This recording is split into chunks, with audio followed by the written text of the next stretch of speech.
आज जानिबा स्नान करिवार नियम कौन।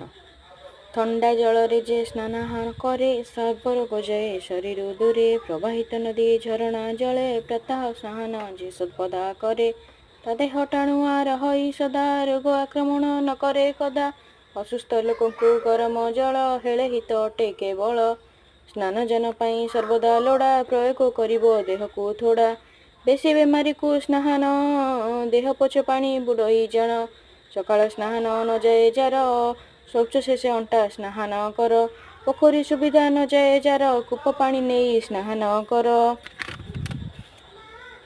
आग ढाली हेब मथार परे देह को धोइब तापरे धीरे मथारु गरम आसे तल को लक्ष्य रखिथिबो स्नान काल को नियम विधि करिले स्नान हेब नाही केबे ता स्वास्थ्य भग्न।